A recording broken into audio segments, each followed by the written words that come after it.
Hi, guys. Welcome back to Faith Unfiltered Life. My name is JoJo. And I'm Karen. We're so glad you're here with us, especially if you've been watching our part 1 of this series. Yes, because we're continuing the conversation, Unlikely Women, Unshakable Faith. We've been looking at the women in Jesus' lineage and not the ones you would expect. Not the perfect, put together, highlight reel kind of women. But real women. Women with real stories, real struggles, and real faith. And today we're talking about two women whose stories hit very differently, Mary and Ruth. Ruth's story is one of faith and love, choosing loyalty when it would have been easier to walk away. And she didn't have all the answers. She wasn't guaranteed an outcome, but she chose faith anyways. And then there's Mary, a story of obedience that honestly feels overwhelming when you really think about it. Like saying yes to God when it costs you comfort, your reputation, your plans, and everything. Both of these women lived lives that didn't make sense on paper. But their yes to God changed everything. And maybe that's why this matters so much. Because if we're really real, a lot of us are in seasons that don't look like what we expected. Seasons where we're being asked to trust, to stay, to surrender, to obey. So if you've ever felt like your story is too messy, too unlikely, or too ordinary to matter, then this episode is for you. Because God has always used unlikely women to tell the greatest story. Let's talk about it. So this book is this series is a 5-part series where there's 5 different books about the 5 women in Jesus's lineage. Last time we did this, we talked about Rahab, Tamar, and Bathsheba. Yep. This time around, we're going to talk about Ruth and we're going to talk about Mary. We can start with Ruth and just kind of, just tell you guys a little bit about it in case you haven't ever read the story of Ruth and Boaz. If you haven't, that is literally the greatest love story ever. I love the love story. It's Karen's favorite. It is my favorite. Why is it your favorite? Because it's just a beautiful depiction of a marriage and how a woman should feel about a man and how a man should feel about a woman. And I love that because I think everybody can think of what is right and what is perfect. And so it's great to have examples of that. And I think Ruth and Boaz just is a beautiful depiction of that. So their story starts off with Naomi, which I know is very weird. And I don't know why the chapter is not called Naomi because it really was more about Naomi at the beginning. And then it pivoted towards Ruth, and Naomi had a heavy, heavy impact and influence in her life. But anyways, this woman, Naomi, has her husband and 2 sons who each have married women that are not of Jewish descent. Correct. And so the story goes on to say how she first starts off by losing her husband, and then the first son, and then the second son dies as well, all within a year. Yep. And so then now it's these 3 women who have been widowed, and there's no one to take care of them because at that time, women weren't really independent. They were really nothing outside of their husbands. They couldn't make an income. They couldn't go to school. They couldn't do anything outside of run of a household. And now they didn't have a household to run. And that was just the culture of that day. That's the culture. Yes, yeah, that's the culture. Day. So then she finds herself wanting to go back to her homeland, thinking when she goes back to her homeland, these 2 women will choose to do the same. They'll go back to their families. They were young. I'm talking about like 15, 16, 14-year-old, because that's when you got married back then.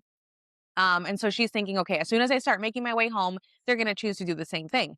So the other daughter-in-law did. She chose to go back to her home. However, Ruth didn't want to leave Naomi. I think it's kind of cool to see when the other daughter went back. Her name was Orpha, something like that. Yeah. But the 2 daughters go with Naomi, and they went a little while. And in the beginning, they were really gung-ho to stay with her. Right. But the one, and I think that's kind of indicative to what we walk through with life with God. We'll go a little way, but if it gets getting tough, let's just turn it back and go back to what's comfortable. Yeah. Let's go back. That's a good point. So, yeah. So go ahead. That's a good point. Yeah. So Ruth decided, no, your people are going to be my people. I'm not going back to that. Now, mind you, I should say that up until that point, Ruth and Naomi had the better relationship out of the 2 daughter-in-laws. They had gotten close to each other. Naomi had taught Ruth a little bit about God, not a lot, but the little bit that Ruth had heard really got her interest. It got her interest and caught her attention. And so she was like, my people, there's nothing good for me back there. Let me follow you. Let me take care of you. Being the younger of the two, she can work to provide for her. And so her thought process was very different. But where Ruth and Boaz come in is that this young woman could have chosen to restart her life and get remarried. And in the story, it lets us know that her father was someone of influence. He was someone with a lot of money. So she would have been well off. She would She have. didn't have to suffer in the way that she had to suffer. So instead of starting over, she chose to literally go work in a field to raise money for her and Naomi to be able to provide for themselves. Um, and that's where she meets Boaz, which is the owner of the field. And so they kind of fall in love with each other. Let me just say this. One of the things that really I didn't realize in the story is the age difference Mhm. between Ruth and Boaz. Yeah. It's big. Yeah. He was, I believe, in his 50s. I think it referenced in the timeline that I'm thinking, I think he's in his 50s, almost 60s, and she's in her 20s, Yes.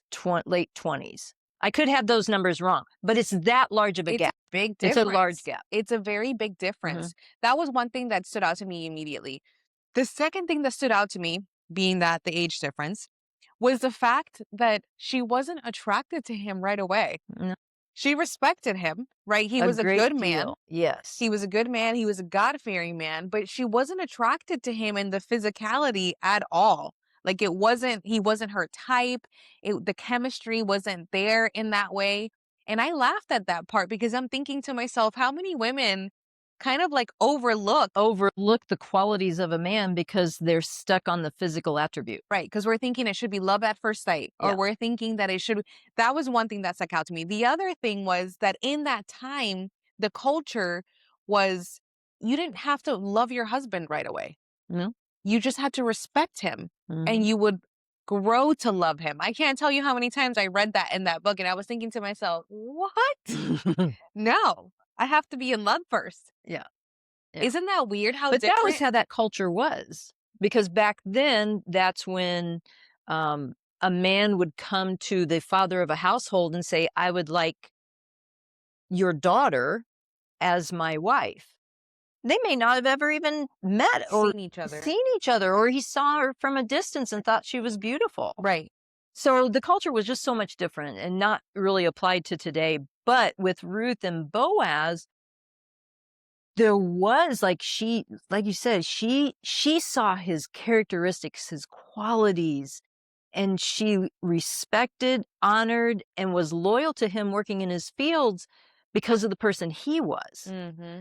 And so yeah, then that love grew greater. She genuinely did grow to love him. Yeah. And it was so interesting to see that. But one of the takeaways, and I was texting Carrot as I was reading this, one of the main things that I took away from that was genuinely the value that was placed on marriage Mhm, and the relationship. mhm, And some things that were pointed out where she kept saying how she wanted her husband their relationship to grow to the point where he would confide in her. mhm. She wanted to get to the point where like her husband confided in her and trusted in her. And I was like, okay, like I still want that. I Yes. still want to be the first person my husband goes to. I want to be his best friend, his mate. And then the other thing was Ruth said several times, I don't want to bring shame to him. Mm, I don't want him to be embarrassed. And then she also said things like, I want to add jewels, or I want to be the jewels on his crown. yes. She wanted to add to his crown. She wanted to add value to his Yes. life. Yeah. That is not the case today. Not really. It's what can I get out of this relationship? Right. And whereas what can I give in this relationship? Right. And giving is what makes everything grow. So I did get faithfulness from her. She was faithful to Naomi, and then therefore God was faithful to her as well. But I also like there are some really good values as a woman, godly woman, Mhm, that I saw in this story. mhm, I was like, I would like look at myself and I was like, I've never said that. mhm, I've never said that I want to add jewels to my husband's crown. What? I mean, he and I are obviously a direct representation of each other. I see mhm, that all the time, or outside of us, when we're not together, I always say to myself, how am I representing him? Do people mhm, know that I am a married woman? Do they know that I love my husband? mhm, I want that to be the first thing that people know because I am mhm. very proud of that, our relationship. but not to that level. And it was really humbling to just look inward and just be like, you could be doing a little better. Uh, It was just very humbling, and I love that the most about her story because it made me look at myself as a wife, as a partner in life, like, how am I doing and how do I measure up to her? I feel but like she's a good measure. and as a single person, she's a great example of how to prepare for marriage. Yeah. Like, what should I be looking for in a man? What should I be looking for? Mhm. And once I might find those things, how should I present myself to him? And not present myself as in I have to, but you know what I mean? Like, what qualities would be helpful to him? Yeah. Just what you're saying. But even as a single person, you can extract those same things to learn how to prepare for a marriage. It's true, and I my mother-in-law is single, she divorced, when my husband was 18 years old, and her and I talk about dating every once in a while, and I always tell her, "Do you have a list? Is there a list of qualities that you would like in someone?" And they have to go beyond the physicality, like Mhm. we started off saying. Things like someone who's ambitious, someone who makes a certain amount of money. Maybe that's Mhm. important to you because you live a quality of life that you want to upkeep. Um, and she's like, "Oh, yes, I have my list." And I said, "Okay, how do you measure up to that list?" Mm, that's the key. Ruth did it almost to a fault where Mhm. she would look and she's like, "Oh, he would never look at me. I'm just a peasant girl or a servant girl or whatever." And I'm not saying take it to that extreme, because that's not how he saw her at all. No. He looked at her as someone who also was a godly woman, fearful, respected, faithful, well spoken. Like he saw many things in her that she saw in him, and they were almost like mirroring each other without even realizing it. But I think it's almost a reality check also in that extent. If you are someone who is single and you're like, "Oh, Boazes don't exist anymore. Where did they go?" Many men could also say Ruth doesn't exist anymore Yes. either. Yes. 'Kay, I don't know many women who are willing to work the meat off their bones for somebody else Yeah. with no benefit or reward. So I think it's just a really good reality check, that It is. story. It is. And I think it does draw the attention of w- of of preparing yourself with great qualities. And when you become attracted to a person who has great qualities, looks really aren't that important. They are, I would say they are to a degree. I think they're important to a Yeah. degree to Yeah. keep it, make sure you look well and look good and you want to impress someone. But it doesn't have to be the walkway model. It doesn't have to be the GQ guy. Those standards may not show the inside. Yeah. So They never show the inside. they never, this is true. They don't. They never show the inside ever. Okay, because I'm ready to talk about marriage. We're going to Mary because she is ready to go. When I tell you that I almost skipped this story altogether, because everybody knows Mary, Everybody knows Mary, the but mother do of they? Jesus. Yeah, do they And know? that's what I've loved about reading these books is they put such a perspective. For example, when we had Pastor Maria Fosslane on our guest episode for Mhm. Valentine's Day, and she said, I would love to talk to Mary and find out how she felt when she lost Jesus. And I'm reading this thinking about her. I'm like, "Oh my Yes. god, I have to tell her about this book Yes. so she can read," because it does go into, what Mary was thinking and what she was feeling during that very moment of her losing him for days, you Mhm. know? Um, so I just thought this is such a cool perspective, and it totally, totally put a different perspective. And I could hear God just kind of teaching me different things as I was listening and reading her story. So hopefully you know who Mary, the mother of Jesus, is. If not, If go right not, ahead. Mary is the mother of Jesus. She is one of two Marys in the Bible that is mentioned. She is the mother of Jesus, wife of Joseph, who conceived Jesus through a miraculous conception, meaning she did not sleep with anyone. It was God and his spirit who fell upon her, and therefore she was now pregnant with this baby. She became pregnant with Jesus when she was engaged to be married to Joseph. She must have been like 14 or 15 at this time. And so then she tells Joseph that she was pregnant by such conception, which listening to that part of the story, I was like, this man must think she is nuts, which he did. He did, and he needed God's divine intervention to like realize, hey, she's telling the truth. She is actually pregnant with my son. And so the book kind of just explains that part of the story, but it also takes us through, I'm assuming, crucifixion, which Yes. I'm not ready for. But I have a notes thing probably this big of like different things that I got from the story. And just starting off by, the story starts off, under a olive tree. Um, but that's when the angel first approaches her and tells her she's going to become pregnant. Don't you think that is how it happened, right? He was like, not almost asking her for permission, or was it asking her like, hey, He did. He wanted to make sure she would accept it? accept that honor to be Right. able to give the birth to the Messiah. Which I stopped for a second and I was like, wait, she had a choice? Like, I don't know why in my brain it was like, this is what you're doing and you better do it. But God doesn't work that way ever.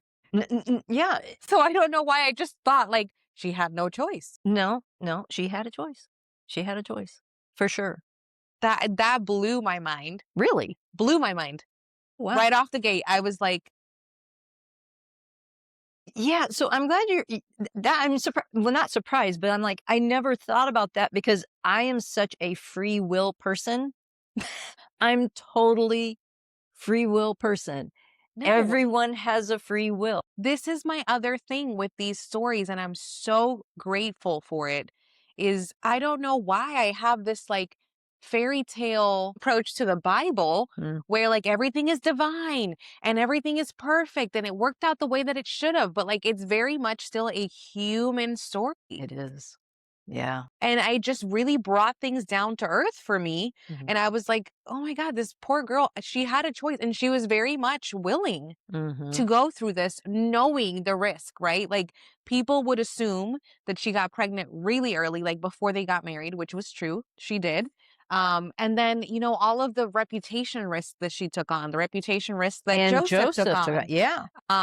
the family, all the criticism that she would get. Joseph had the angel appear to him to confirm her story, but like her mom didn't.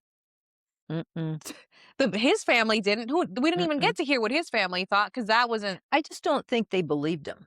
that wasn't like a Yeah, perspective that was put into the book, and yeah. maybe because of the fact that he They was probably written off, I like, don't think good luck. anyone who just said, "Okay, whatever," I just think they thought they were crazy. Yeah, like, Or and that never ran through my mind. oh, The thought that people wouldn't believe yeah. them, or like, Yeah. I just thought that everybody in their life accepted it and was like cheering them on. And today, having a baby before marriage or living together before It's so marriage normal. is very normal. Back then, No. that was an absolute, disrespectful thing, and you would not make it in the city that you lived in. You would be shunned whether you were the gentleman or the woman. If you were Worse allowed for to the live, woman. because they were Yeah, so focused on controlling that type of behavior, yeah, they killed people over it. yeah, yeah. And I liked where you can see Joseph's agony of working through knowing that his soon-to-be wife is pregnant, and it didn't even work right in his mind in the beginning. Right, He's like, "What do you mean? Who did this to you?" right. So He struggled with it, and I loved hearing his struggle, and then I also loved the, like, I'm assuming the author intended it for it to be Satan, the devil, yeah, talking to them, right? yeah, And it sounded like his own thoughts, but yeah, he, like, recognized that they weren't his own thoughts. yeah, which said a lot. So we've been talking about the lineage, and what was really astounding through each one of them, they all heard the stories of God, and they clung to them. And that's what he went through. They had kept talking about the stories that God had led him through the Red Sea, all the stories of the lineage and every story they could think of, and they put it in their mind all the time. They talked about it at dinner tables. They did all those type of things. So when thoughts were not quite right that Joseph was thinking, he shut them down. He's like, no, this is he thought about them, but then he's like, no, God would not do that. Right, he So would go to a Bible verse that he he would would go to remember. a Bible story, Yes. anything that would reconnect him with God. Like, and it happened multiple times in Yeah. Mary's story. It also happened in Ruth and Boaz. I Yep. forgot to say this. So each of these books have like the protagonist, right? And so in Ruth and Boaz, the bad person were the people. and it was the criticism. And so Yes. it would say the women would say, and the women Yes. would come in criticizing. And then for Boaz, it'd be like the The men men would would say. say, and it was them like criticizing and gossiping and talking. And in Mary's story, It's no different than today. no, it's no different. No It's different no than today. different than today. And it just, it was just so nice. And it's like a breath of fresh air to like see that. And I don't know why I'd never seen stories like that before. So I'm really thankful that this author like listened to whomever or did this, Mhm. because it was so awesome. So in Mary's story, I'm sitting here thinking, okay, an angel comes to her, and I want you to put yourself in her shoes, not getting pregnant and having God's baby, but like maybe God has spoken a promise over your life. Mhm. Maybe he has given you a dream. Maybe he has given you an idea. And this was me thinking. This is me driving to work thinking this.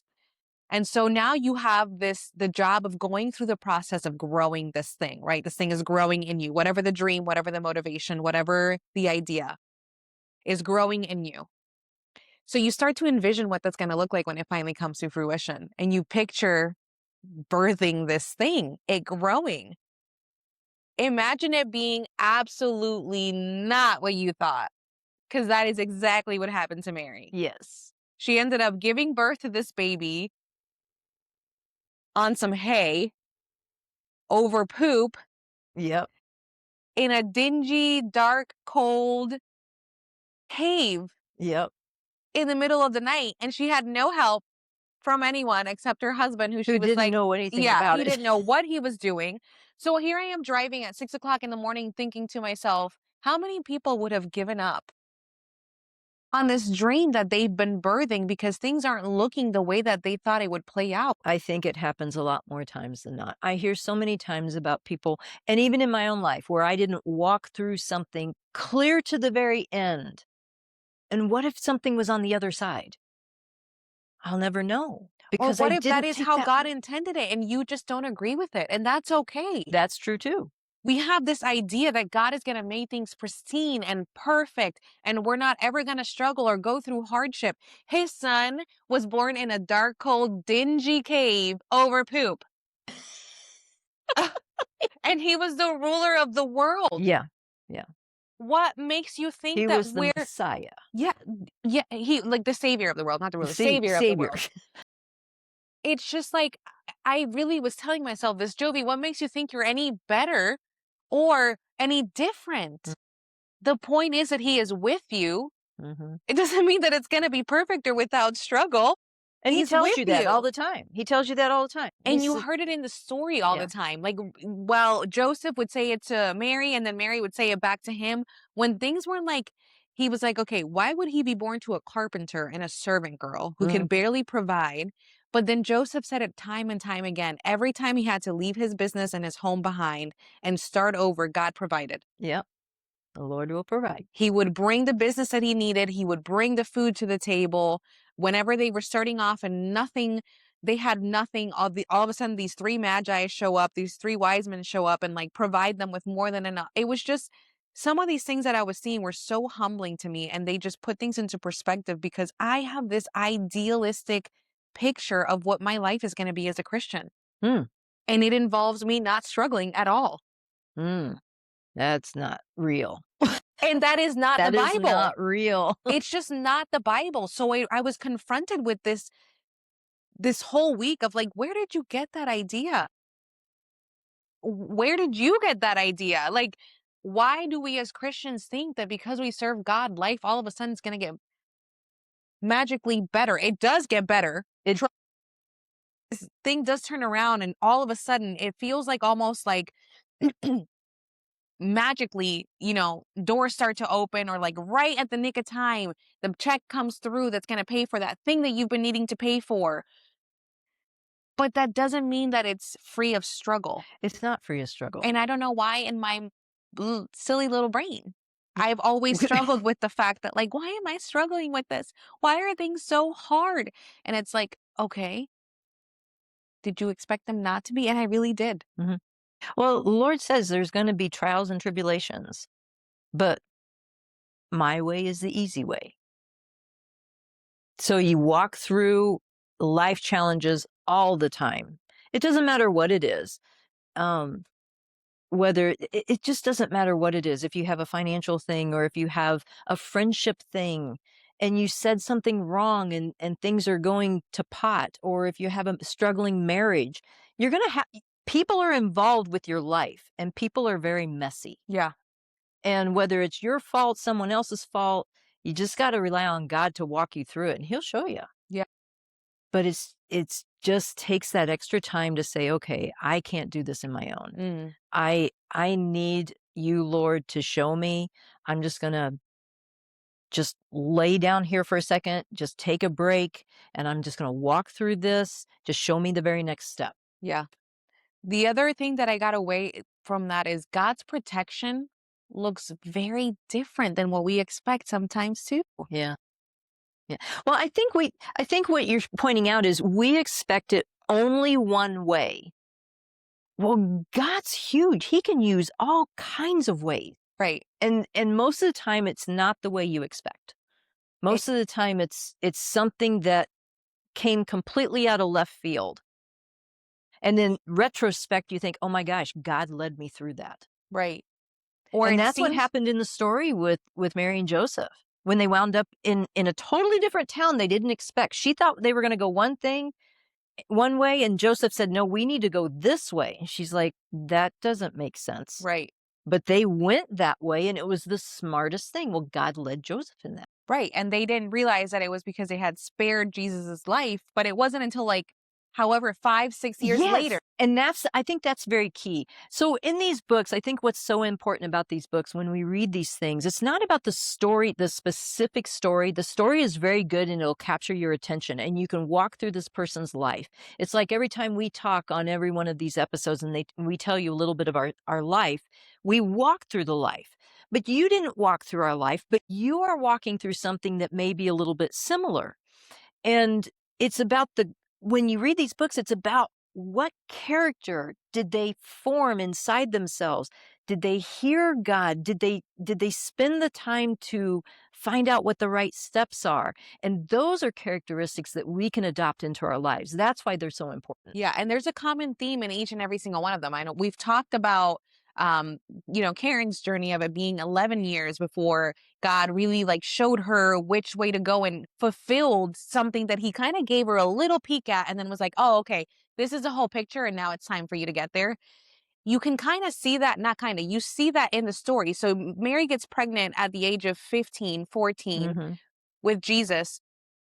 Jesus was how old before he actually became or revealed himself as the Messiah? 30. 30. Yeah.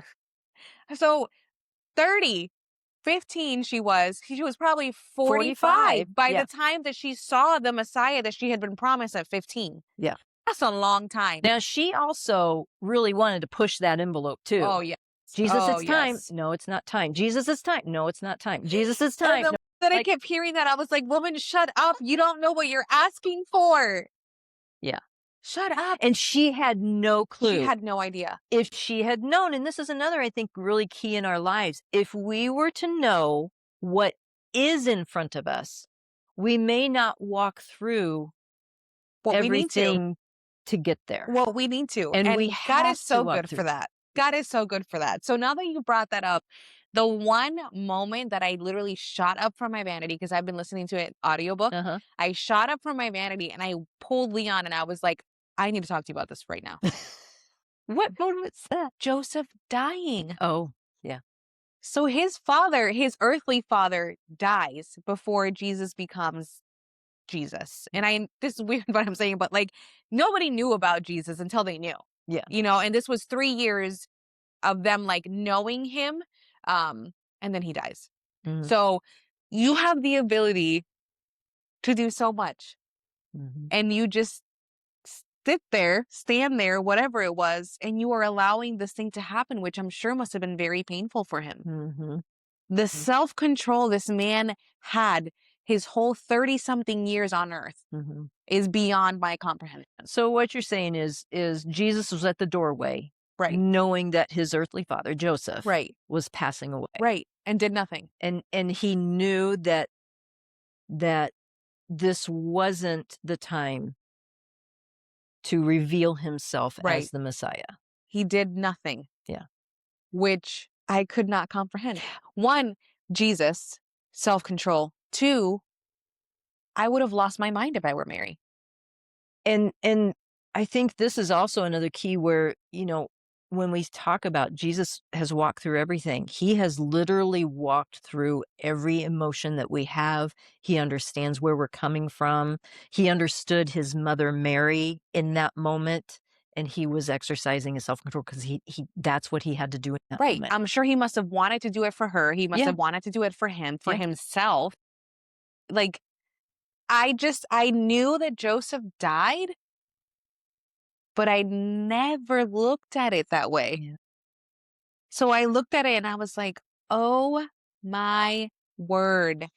Literally, you hold life and death in your hand, yeah. and you are so obedient to God Mhm.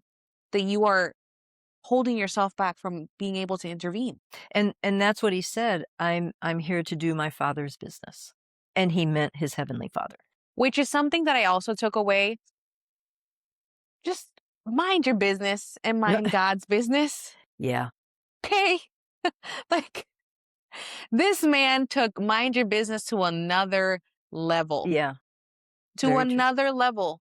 And he had to in order for him to fulfill being the Messiah and dying for all of us, he had to do it that way.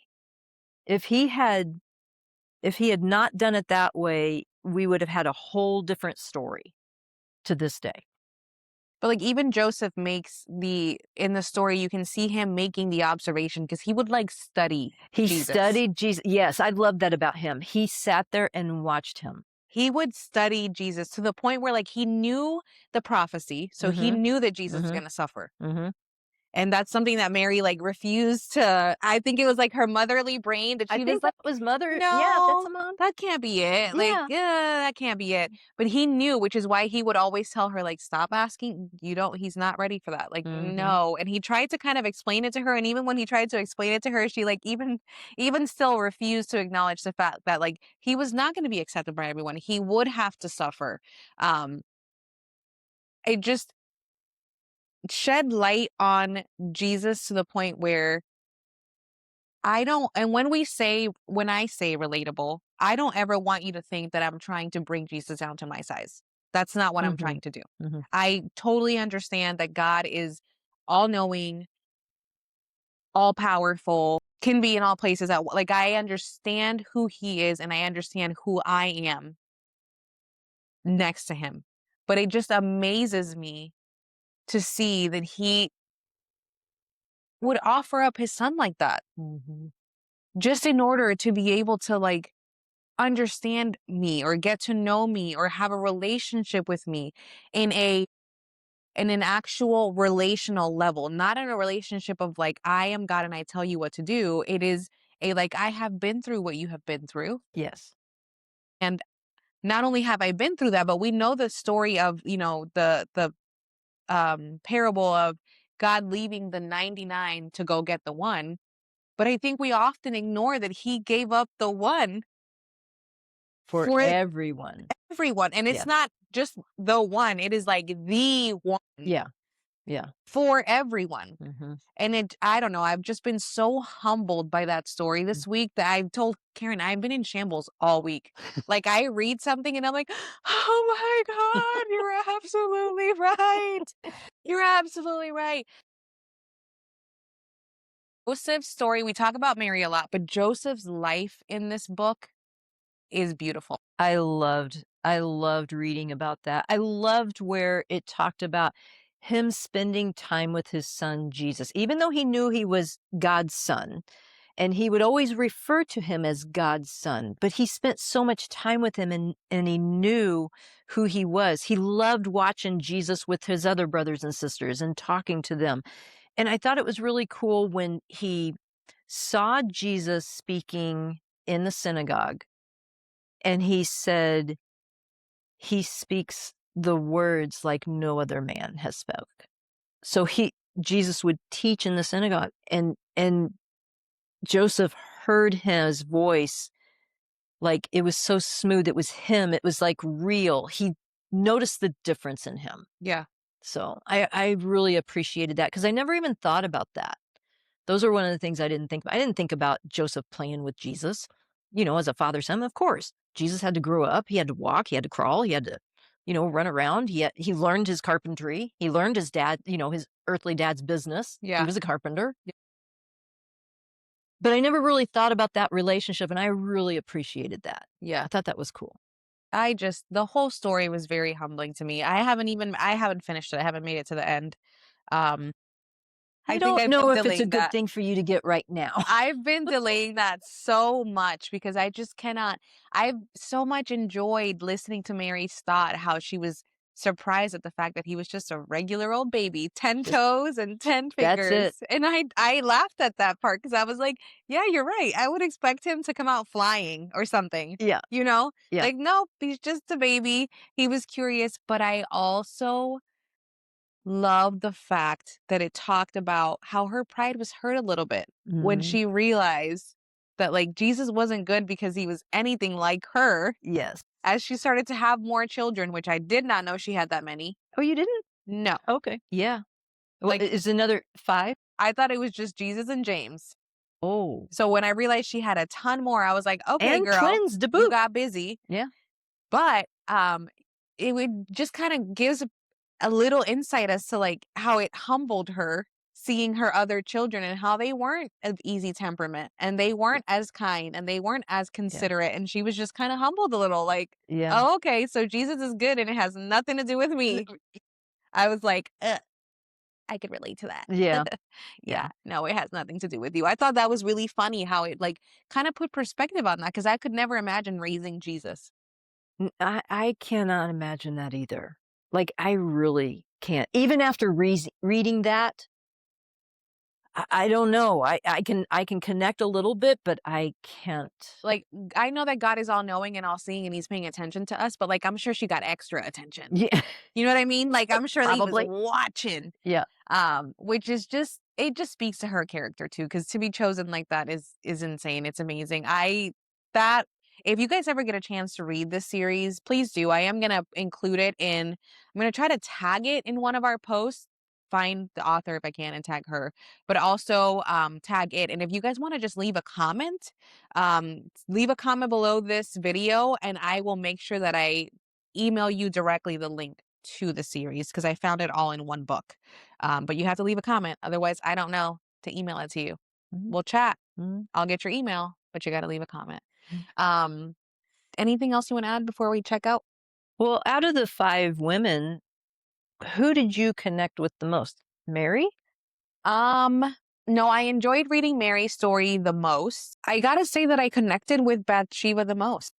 Really? Yes, and I started off not liking her story, um, but I connected with her the most, and the reason being was that she was someone who, as soon as she acknowledged her part in the situation, her mistake, she lived under God's grace the rest of her life and did She not let did. it go. Yeah. Like she made it her life's mission to live in that mercy and that grace. And she taught her children in that way. She spoke out in that way. She didn't become a judgy person. She didn't become, someone who pointed the finger. She didn't live in her hurt. She didn't live in her emotion. She just acknowledged what she did, faced the consequences, and just made sure to live her life in a way that would be pleasing to God from then on. And I was like, if I could do anything, let it be that. I don't want to be someone who's perfect. I don't want to be someone who doesn't make mistakes. But if I could make my goal in life to just live in that position of like surrender and acceptance, that's what I want. That's cool. I would not expect that. No, No, I, but that's cool. I related to, I don't know what it was about her story. She like immediately stopped the pity party and she was like, okay, this is what we're doing. Wow. Well, that's cool because again, it's the characteristic that you gravitated towards and the way you want to be able to live your life too. Yeah. That's cool. Yeah. What about you? Mine was Rahab. Not because I was a prostitute. Just making some clarification there. Just throwing that out Again, there. the connections that I think we can all find connections to that, to someone in one of these books. I think we can identify with some of them, some of 'em. But with Rahab, I loved her. She knew she wanted to be with God's people. She wanted to know God, and she would not let that go. Mhm. She ran after him. She wouldn't let it go no matter what. So I loved that piece about her, and I just want to be able to run after God with that much heart, that much compassion, and not let go, Yeah. which is something that I try to do all the time anyway, Yeah. but it just and she did that clear to the very end. And I think each and every single one of these women that we've talked about throughout this series shows that. Like you said, every single one of them you could probably identify with a little bit of something for each of them. Because to me, Tamar, I wish I was that stubborn when it came to things about God. Yeah. I wish I was that stubborn. I wish Mhm. that I could put 10 toes down on things that were, but the reality is, if I'm being vulnerable and real with you guys, is sometimes when things get hard, the first thing to go out the door is our faith.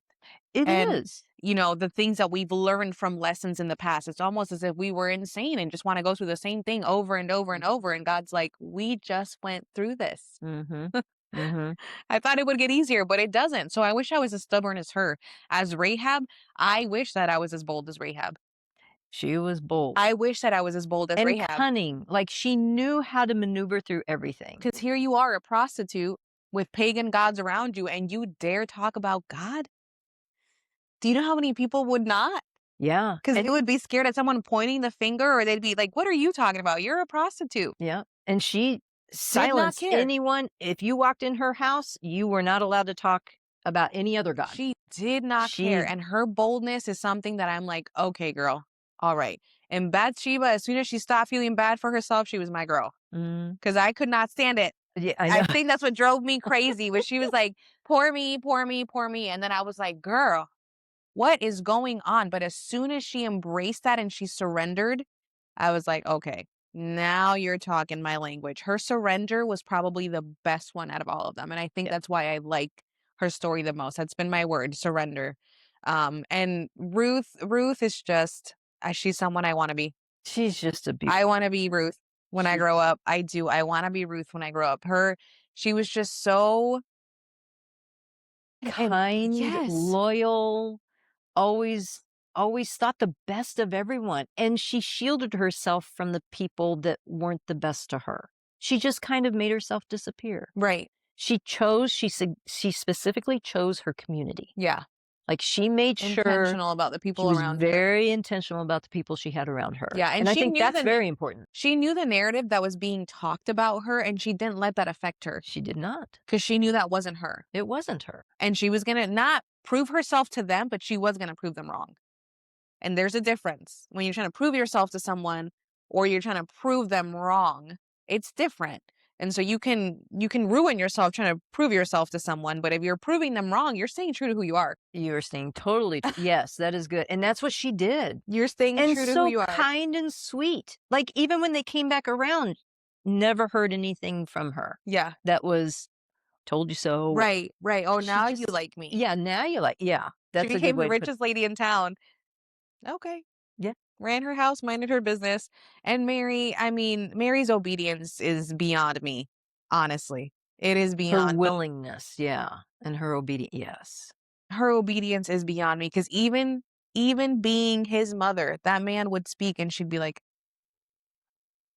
"Okay, Mm. yep, yep, you're right. You're right. You're absolutely right." And she'd like check herself real quick. Like, you are 15 years old, but you're still a son of God. So I guess I should listen to you. So I hope that you've enjoyed listening to our stories and it's motivated you enough to want to read these books, but also inspired you enough to the next time that you read the Bible on your own outside of these books, you kind of start to do the same thing. Yeah. Put perspective into it and allow for the Holy Spirit to touch. I mean, honestly, I saw God speak to me about my dreams and my hopes and wishes and aspirations through Mary being pregnant with Jesus. Like, that's just a one way that God can speak to you when you're reading the Bible. You know, using resources like this book to just kind of put perspective on the word of God is another. Doing your own research, we've commented on using the dictionary, using Chat GPT, Google. Anything. Just study the word. It's not meant to just be read. It's meant to be studied, and it is meant to be enjoyed and for you to really be able to apply it to your life. So if these two episodes have taught you anything, hopefully about unlikely women and their faith, but more than anything about how you should be reading God's word and enjoying it and studying it and finding, Who you are. yeah, and who you are and who God wants you to be, He's called you to be. So, hope you've enjoyed this episode. Follow us on all of our social medias: TikTok, Instagram, YouTube, all the other ones that I can't think of right now. Follow us Mhm. online at www.faithunfilteredlife.com, where you can sign up for a newsletter. And if you want to know more about this book that we're talking about, leave a comment down below. We'll see you guys next time. See ya.